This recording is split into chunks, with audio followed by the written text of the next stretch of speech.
आदिशैवं विद्याप्रदं मे परशैलवासं श्रीसार्वभौमादियशोऽङ्कितं च नमाम्यहं तं गुरुराजराजं मुगुरुचरणारविन्दाभ्यां नमः। श्रीशैवागमविष्टपे परशिवाद्यर्थस्वरूपक्रमं यो विद्यातिमिरं व्यपोह्य निखिलं विद्यादयोत्यादराद् स्वव्याख्यानमहामयूखनिवहैः दीक्षाविशिष्टात्मनां वन्दे घोरशिवाख्यदेशिकरविं बोधायतं सर्वदा। आदिशैवकुलोद्भवान्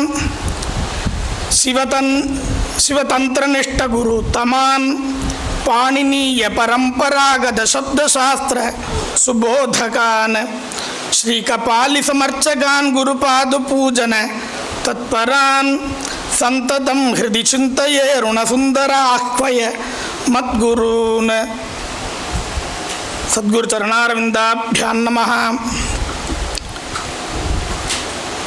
शंभो पुराण जगदीश्वर शूलपाणे कारुण्यपूर्ण नयनाम्बुज नीलकंठ श्रीवृक्षकान निवास शशांक मौले मांपालय प्रतिदिनं रजनीशनाथ எல்லாம் உனது பதம் எல்லாம் உனது செயல் எல்லாம் உனதருளே என்றிருந்தால் பொல்லாத மாதுயரம் நீங்கும் மறுவும் உனதடிக்கே ஆதரவாய் சொக்கநாதா. எல்லாம் அல்ல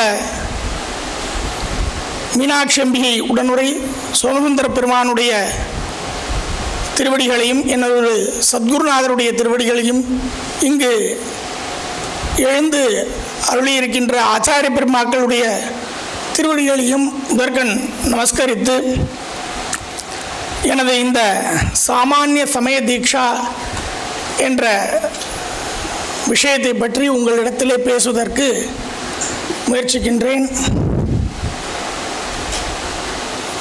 இந்த சாமானிய சமய தீட்சையிலே நாங்கள் பாடசாலையிலே பயிலும் பொழுது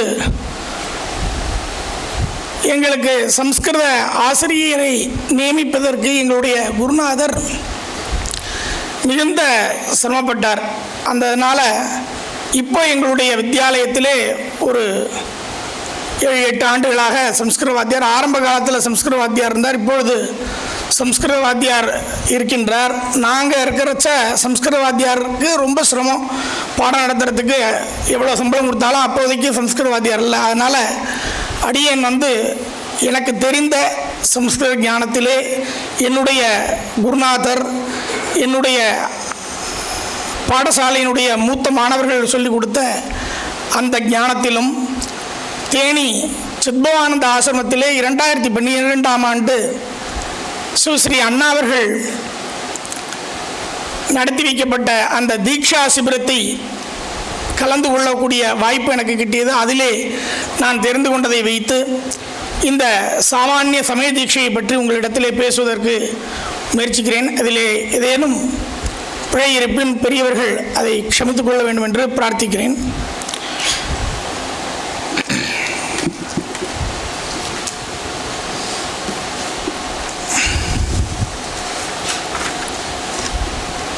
இதுவரைக்கும் சிஷ்யனுடைய பிரவேசார்த்தமாக பிரதி சிஷ்யம் சதம் சதம் ஜுஹியாத்து என்று சொல்லி சிஷ்யர்கள் அதிகமாக 100 ஆதிகள் கொடுக்க வேண்டும் என்று அண்ணா அவர்கள் கூறினார்கள். அதனைத் தொடர்ந்து ஆச்சாரியரானவர் மேற்கு வாசலிலே சென்று ஒரு மண்டலத்தை, முதலிலே பிரணவாசன மண்டலத்தை வரைந்து கொள்கிறார். அந்த மண்டலமானது சதுரஸ்ர மண்டலமாக இருக்க வேண்டும் என்று கூறப்படுகின்றது. அந்த மண்டலத்திலே குசபுஷ்பாட்சதோபேத மண்டலே, அதிலே தர்பை நுனிகள், புஷ்பம், அக்ஷதை இவைகளை எல்லாம் இட்டு அதிலே பிரணவத்தை பூஜித்து அந்த பிரணவ சதுரஸ்ர மண்டலத்திலே சிஷ்யனை நிற்க வைத்து அவனை எவ்வாறு நிற்க வைக்க வேண்டும் என்றால் ருஜு பிராகானனானு, அதாவது போகத்தை விரும்பக்கூடிய பௌத்திகனுக்கு கிழக்கு நுனியாகவும் மோட்சத்தை விரும்பக்கூடிய நைஷ்டிகனுக்கு வடக்கு நுனியாகவும் அந்த மண்டலங்களை போட்டு அந்த மண்டலங்களின் மீது சிஷ்யனை நிற்க வைத்து மூர்தாதி சரணாந்தம் திவ்யசக்ஷுஷா பிராசாதேன அவலோக்கிய. ஆச்சாரியராகப்பட்டவர் போகத்தை விரும்பக்கூடிய சிஷ்யனிற்கு அவனுடைய சிரசு முதல் பாதம் வரையாக நிரீட்சணம் மூலமந்திரத்தினாலே, பிராசாத மூலமந்திரத்தினாலே நிரீட்சணம் செய்ய வேண்டும். அதே நைஷ்டிகனாக இருக்கக்கூடிய மோட்சகாமியனுக்கு பாதம் முதல் சிரசாக நிரீட்சணம் செய்ய வேண்டும் என்று கூறப்படுகிறது. அதன் பிறகு அஸ்திரேன மந்திரஸ்நானாய சம்பிரோக்ஷிய, அந்த சிஷ்யனுக்கு மந்திர ஸ்நானத்தின் பொருட்டு அவனுக்காக ஏற்கனவே பூதசுத்தியிலே செய்யப்பட்ட பஸ்வர்க்கிய ஜலத்தினாலே அவனுக்கு தர்பை நுனிகளினாலே புரோக்ஷணம் செய்வித்து அவனை சுத்தி செய்கின்றார். அதன் பிறகு பஸ்மன மூர்த்தி அஸ்திரேன சந்தாட்ய மகா அஸ்திராம்பட் என்று சிஷ்யனுடைய தலையிலே பஸ்மத்தினாலே தாடனம் செய்கின்றார். இந்த தாடனத்தினாலே என்ன நடக்கின்றது, எதற்காக இந்த பஸ்ம தாடனம் என்று சொல்லும் பொழுது, பஸ்ம வியத்தேன தேனீவ ஸ்புரத் வன்னி கணத்விஷா சைத்தில்ய ஹேதோஹோ பாசானான் சசப்தம் மூர்த்தி தாடயேத். அதாவது இந்த பஸ்மத்திலே இருக்கக்கூடிய ஒரு விதமான கடல் போன்ற ஒளியானது சிதில பாசத்தை சிதிலப்படுத்துவதற்காக தாடனம் செய்வதற்கு ஹேத்துவாக இருக்கின்றது.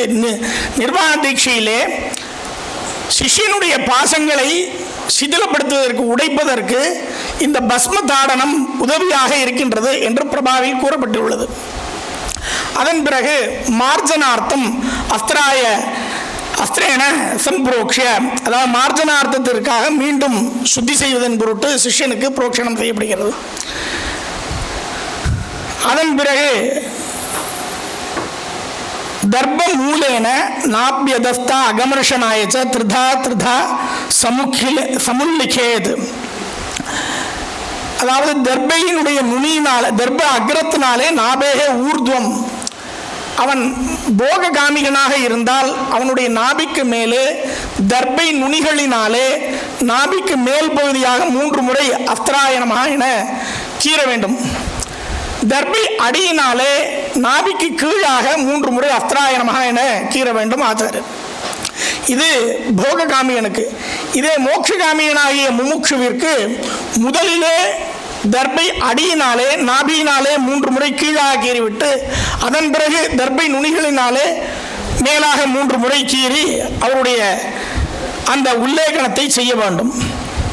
இதன் பிறகு அஸ்திரேன ஹிருத் பிரதேசே சர்வகுண சம்பத்தியர்த்தம் சம்ஸ்பிருஷ்யா, இப்பொழுது அந்த சிஷ்யனுடைய ஹிருதய பிரதேசத்திலே அனைத்து விதமான சத்குணங்களும் ஏற்படும் பொருட்டு ஆச்சாரியராகப்பட்டவர் தன்னுடைய கரங்களினாலே ஓ மகா அஸ்திராய நமஹா என்று தொடுகின்றார். அதனாலே சிஷ்யனுக்கு அனைத்து விதமான நல்ல குணங்களும் அந்த இடத்திலே ஹிருதயத்திலே முதலிலே தோன்றுகிறது. முதல்ல அந்தர்பாகத்தில் தோன்றினா தான் அப்புறம் வெளியில் பிரவகிக்க முடியாது. அதனால் முதல்ல இப்போவே தொட்டு அவனுடைய ஹிருதய பிரதேசத்தில் சத்குணங்களை உண்டாக்கி விடுகிறார். தஸ்ய ஆத்மானம் மூர்த்தி மந்திரேன சம்ஸ்மிருத்திய, அவனுடைய ஆத்மாவை ஓமாம் அம்மாம் சிவமூர்த்தியமா இப்படியாக சிவமூர்த்தியாக ஆச்சாரியர் பாவிக்கின்றார்.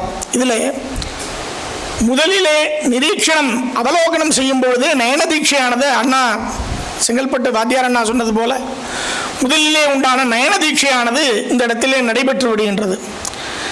இப்பொழுது அவனுடைய ஆத்மாவை, சிஷ்யனுடைய ஆத்மாவை சிவமூர்த்தியாக பாவிக்கின்றார்.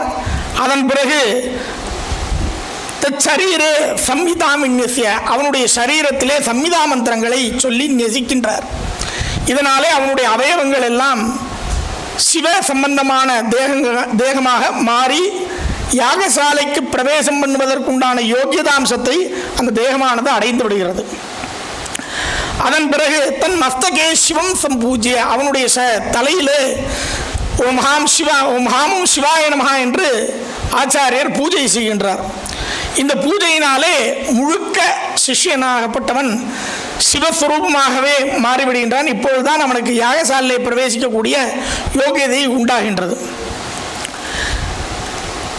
அதன் பிறகு அவனுடைய கண்ணை கட்டக்கூடிய அந்த நேத்திர படம், அந்த நேத்திர படம் அதனை அஸ்திரமந்திரத்தினால் புரோக்ஷித்து, கவச மந்திரத்தினால் அவகுண்டனம் செய்து, மூலமந்திரத்தினாலே அபிமந்திரித்து விட்டு, அந்த நேத்திர வாசுதா அந்த படத்தை என்ன சொல்லுகிறார்கள் என்றால், முன்னொரு காலத்தில் நேத்திர பட்டம் என்று சொல்லி அதற்கென்று அந்த வஸ்திரம் தனியாக சொல்லப்பட்டிருக்கிறது.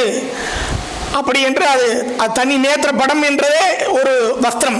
அது அந்த காலத்தில் தனியாக இப்போ சொல்லப்பட்ட இந்த வேஷ்டியில் நம்ம பல வர்க்கங்கள் சொல்கிறோம் இல்லையா, அதுபோல் நேத்திர வஸ்திரம் தனியாக அதற்கென்று உருவாக்கப்பட்ட அந்த வஸ்திரத்திற்கு அதனை நேத்திர சப்தேன நேத்திர சம்யக வஸ்திர விசேஷத்தः சப்தத்தை சௌமாதிராதி சப்தார்த்தः ததா ஸ்ரீமத் சித்தாந்த சேகரே வஸ்திரஸ்ய லக்ஷணம் பக்ஷ்யே க்ஷௌமபட்ட துகூலஜம் தேவாங்க நேத்திர கௌசேய கார்பாசோத்பவமேவச்ச. ஆகையினாலே பட்டு வஸ்திரத்தினாலோ பருத்தினாலாகப்பட்ட கார்பாச வஸ்திரத்தினாலோ அதை மிகவும் மெல்லிதானதாக இருந்து அந்த நேத்திர படத்தை புரோக்ஷித்து அவகுண்டனம் செய்து மூலமந்திரத்தினாலே அபிமந்திரித்து சிஷ்யனுடைய கண்களை நேத்திர மந்திரத்தை சொல்லி ஆச்சாரியரானவர் கட்டுகின்றார். ஓம் ஓம் நேத்ரேப்யோ நமஹ என்று கட்டுகின்றார். கட்டிய பிற்பாடு அவருடைய கைகளிலே புஷ்பஸ்ரஜத்தை கொடுக்கின்றார், புஷ்பத்தை கொடுக்கின்றார். அந்த சமயத்தில் விசேஷமாக சொர்ண புஷ்பம் முதலானவைகளை கொடுக்கலாம் என்று இங்கே பிரபாவிலே தெரிவிக்கப்பட்டிருக்கிறது. இதனால் இந்த காரணம் என்றால், அந்த மண்டலேஸ்வர பதத்திலே அனந்தாதிகள்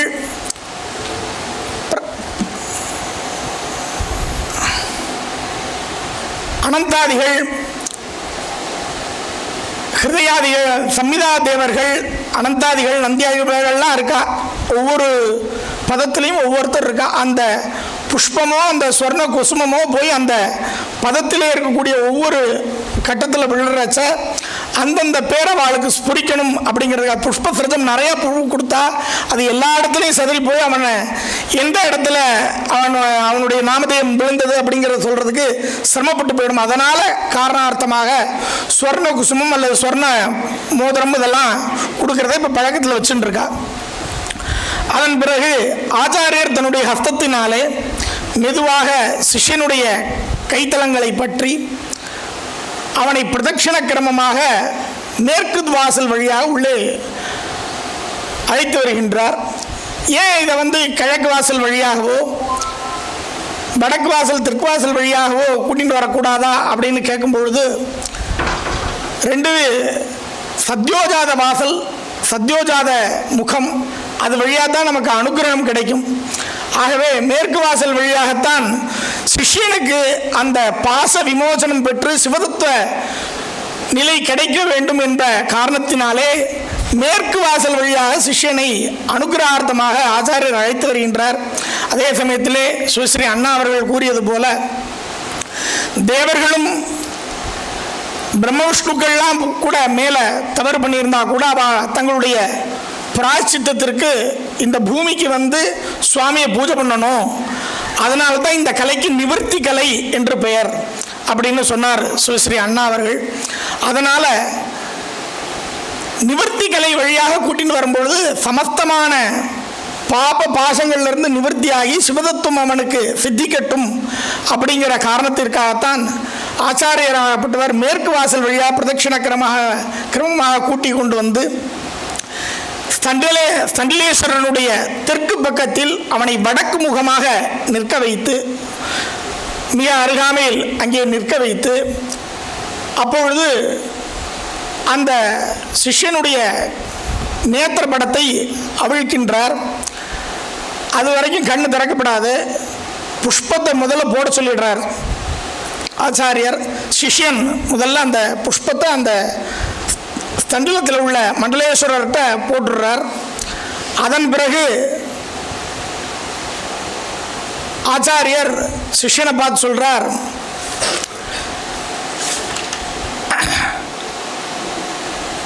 தன் முக்தி யோகியதா சூன்யி அதிருஷ்டம் அமரைரபி. எப்பா இந்த சுவாமியை பார், இவர் யாருக்கும் கிடைக்காதவர், எங்கும் யாருக்கும் எளிதாக கிடைக்கக்கூடியாத மூர்த்தி, இந்த மூர்த்தி இங்கே இருக்காருன்னு முதல்ல சிஷ்யனுக்கு குருநாதர் காமிக்கிறார். அமரர்களுக்கும் கிடைக்காதவர், அதிர்ஷ்டம், உன்னுடைய அதிர்ஷ்டம் இங்கே இருக்கார் சுவாமி, நீ இதை பார்த்து தெரிஞ்சுக்கோ அப்படின்னு அந்த இடத்துல சொல்றார். இதையே மாணிக்கவாசகர் சொன்னது போல, அது பழச்சுவையென அமுதென அறிதற்கு எளிதென அமரரும் அறியார், இது அவன் திரு உரு இவன் அவன் எனவே எங்களை ஆண்டு கொண்டு இங்கெழுந்தருளுங்கிறார். இதுதான்ப்பா சுவாமி, இவருக்கு நிஷ்கல ஸ்வரூபவர், இவரை எங்கேயும் பார்க்க முடியாது. வாரியார் சுவாமிகள் சொல்றது போல, தண்ணீர் குளிர்ச்சியானால் பனிக்கட்டியாக ஆகும், அதுபோல சுவாமிக்கு ரூபம் கிடையாது. நம்மேல் கொண்ட கருணையினாலே ஒரு ரூபத்தை எடுத்துக்கொண்டு இங்கே வந்து அமர்ந்திருக்கிறார். இந்த சுவாமியை பார்த்து தெரிஞ்சுக்கோன்னு முதல்ல சிஷ்யனுக்கு ஆச்சாரியர் தரிசனம் பண்ணி வைக்கிறார் சுவாமியை. அப்படி தரிசனம் பண்ணி மாத்திரத்திலே அவனுக்கு ஞானமானது ஏற்பட்டு அவனை அருகிலே அழைத்து வைத்து கொண்டு, இப்பொழுது ஆச்சாரியர் அந்த தண்டலேஸ்வரனுடைய தெற்கு பக்கத்திலேயே மீண்டும் ஒரு பிரணவாசனம் இட்டு அங்கே சிஷ்யனை அமர வைத்து அவனுடைய உடல் முழுக்க அவனுக்கு பூத சுத்தி ஆகிய அமிர்தாப்லாவனம், தகனாப்லாவனம், அமிர்தாப்லாவனம் போன்றவற்றை செய்ய வேண்டும். அந்த காரணார்த்தமாக அவனுடைய ஆத்மாவை கிரகித்து, ஏன்னா நமக்கு பூத சுத்தியில் போகிய கர்மோபோகார்த்தம் துவாதசாந்தே சிவே சம்யோஜயத்துன்னு வந்துருது. இப்போ அவனுடைய ஆத்மாவை அவர் மேலே கொண்டு வரணும்.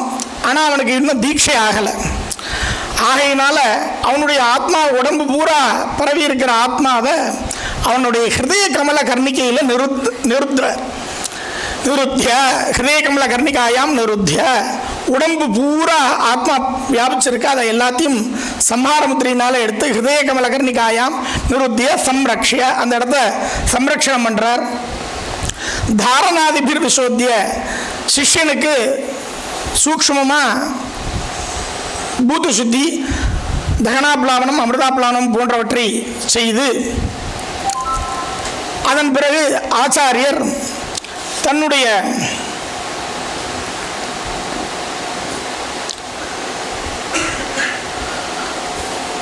சிஷ்யனுடைய ஹிருதயத்திலே புஷ்பத்தினாலே தாடனம் செய்து சம்மார முத்திரையினாலே அவனுடைய ஆத்மாவை ஹிருதய கமல கர்ணிகையிலே உமாம் ஹம்மாம் ஆத்மனே நமஹா என்று நிறுத்திவிட்டு சம்ரக்ஷணம் செய்து அவனுக்கு தகனாப்லாவனம், அமிர்தாப்லாவனம் ஆகியவற்றை தாரணாதிபிகளை செய்துவிட்டு ஆச்சாரியர் சகலீகரணம் செய்து கொள்கிறார். சகலீகரணம் செய்து கொண்ட பிற்பாடு சிவஹஸ்தம், அது ஏற்கனவே நமக்கு தெரியும், அதில் சொல்லப்பட்டபடி சிவஹஸ்தம் செய்து இந்த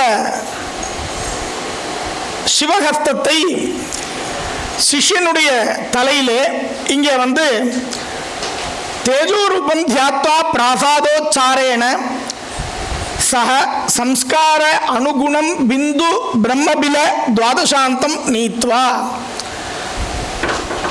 இப்போ இவன் சமய தீட்சை பெறக்கூடியவன் ஆகையினால இவனுக்கு பிந்துஸ்தானம் வரைக்கும், விசேஷ தீட்சை ஆகிறவனுக்கு பிரம்மரந்திர பர்யந்தமும், நிர்வாண தீட்சை ஆகிறவனுக்கு துவாதசாந்த பர்யமும், அதுக்கு தகுந்தது போல சம்ஸ்கார அனுகுணம் அப்படியாக ஆச்சாரியர் பாவித்து பாச நிவக நிவாரணார்த்தம் சிஷ்யமஸ்தகே சன்னிவேஷ்ய, தன்னுடைய சிவஹஸ்தத்தை அவனுடைய தலையிலே கையை வைத்து அனுகிரகம் செய்கின்றார்.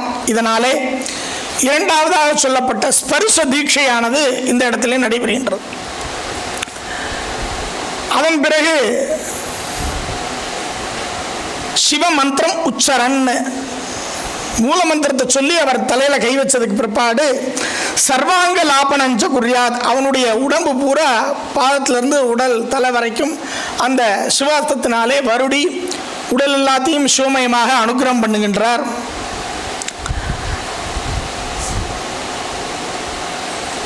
ஸ்தண்டில கும்பியோகோ தேனைவ ஸ்ரஜம் தாபயித்வா பிரணம்ய.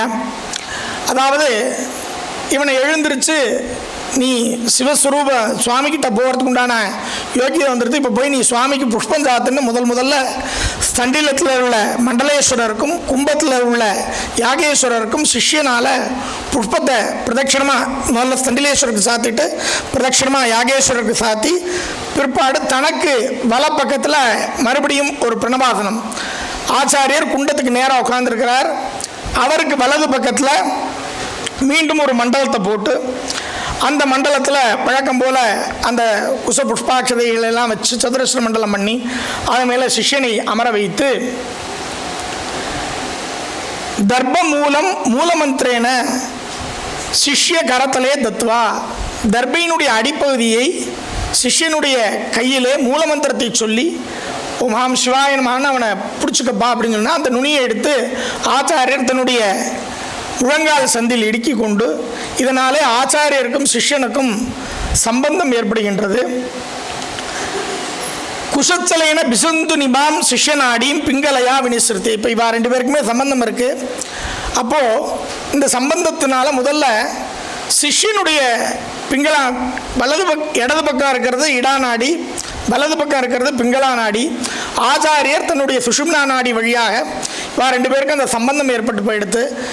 சிஷ்யனுடைய பிங்களா நாடி வழியாக அவனை முதல்ல வினிசிருத்தியா பண்ணி எடுத்து அவனை கொண்டு வந்து ஆச்சாரியனுடைய இடது பக்கம் உள்ள இடாநாடி வழியாக ஆச்சாரியருக்குள்ளே பிரவேசித்து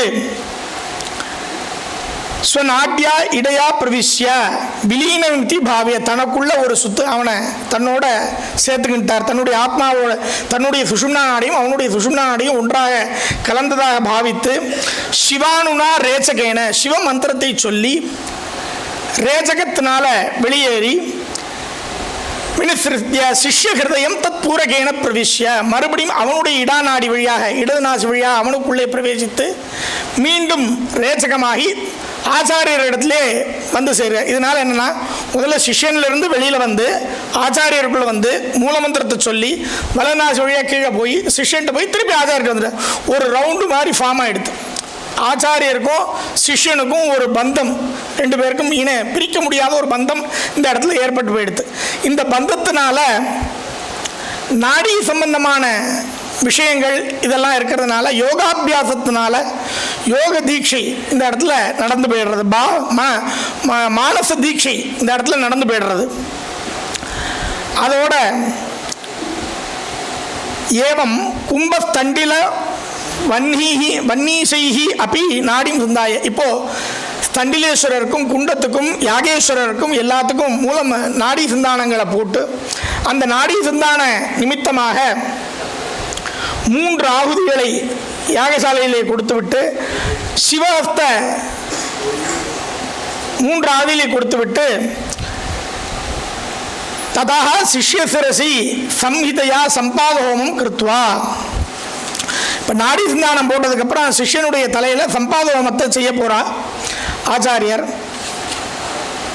அப்போது சிஷ்யன் எப்படி இருக்க வேண்டும் என்றால் அவனித்தல அவனத்த சிஷ்யோத்தமாங்க இத்தியர்த்தா. பூமியில் வந்து நன்னா அவனுடைய தலை வந்து பூமியில் கீழே படிஞ்சு குனிஞ்சு வாங்கிக்கணும் அந்த சம்மிதா ஹோமத்தினுடைய சுவாகாரத்தை. மூலமந்திரத்தினாலையும் சம்மிதா மந்திரத்தினாலையும் ஆச்சாரியராகப்பட்டவர் அக்னியில் சுவாவிட்டு ஹாவிடும் பொழுது தன்னுடைய தலையை நன்றாக பூமியிலே படும்படி சிஷ்யனானவன் வணங்கி அதை வாங்கி கொள்ள வேண்டும் என்று பிரபாவிலே கூறுகின்றார். அதன் பிறகு சிவஸ்த ஸ்திரத்வார்த்தம் மூலமந்திர தர்ப்பணாய ஆவுதி சதம் பிரம்மாங்கம் திசாம்சுதோத்வா.